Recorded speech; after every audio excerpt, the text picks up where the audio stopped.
The text came at 3:07 a.m. Dad, someone's breathing in my closet. Please come.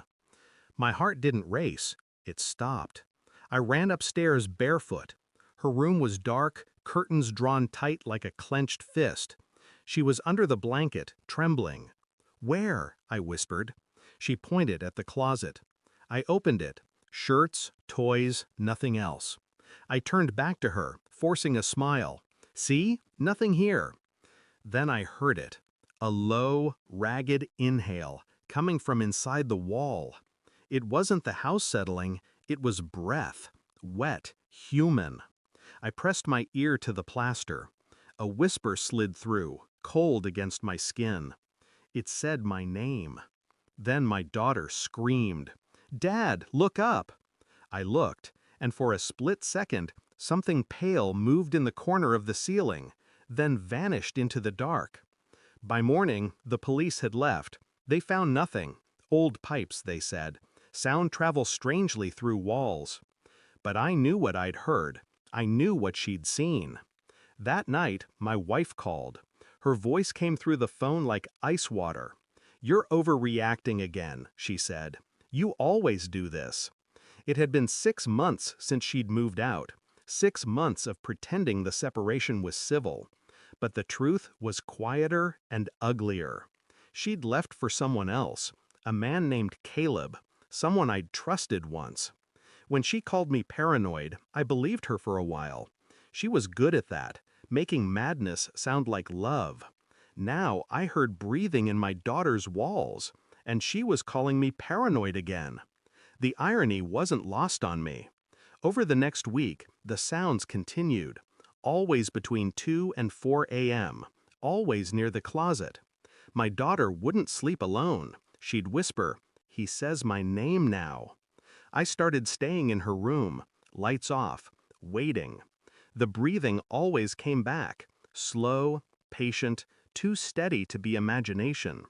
I bought a small camera, hid it in the bookshelf, set it to record every night. The next morning, I watched the footage. At 3:19 a.m., the closet door opened slightly, not all the way, just enough for a shadow to slip out. The frame caught a hand, thin, pale, deliberate. Then nothing. I froze the video, zoomed in. A scar ran across the wrist, jagged and familiar. I'd seen that scar before. Caleb had one just like it. I didn't call the police, not yet. I went to my wife's place that afternoon. She opened the door halfway, her expression bored, defensive. "What now?" I showed her the video on my phone. Her face didn't change until it did. A flicker of fear, gone in a heartbeat. "You faked this," she said. "You're sick." But she looked at the scar, and her breath hitched. That was all I needed. "I told you he was around my daughter," I said quietly. "You called me paranoid." She didn't answer, didn't have to, because the truth had already filled the silence between us, thick and undeniable. I walked past her, into the house.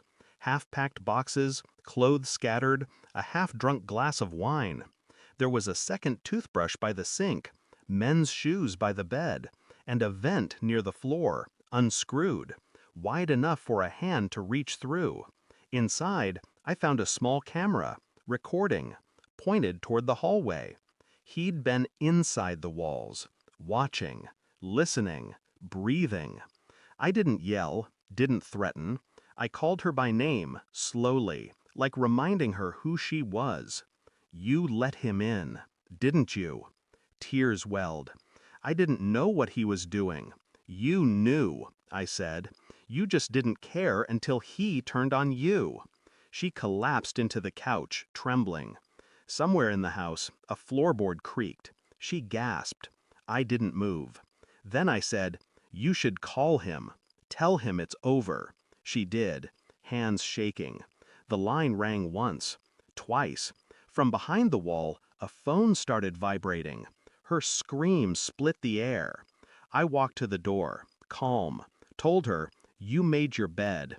Don't expect me to save you from who's sleeping in it." Then I left. The police found a hidden crawl space 2 days later. He was gone, but the camera he left behind showed enough.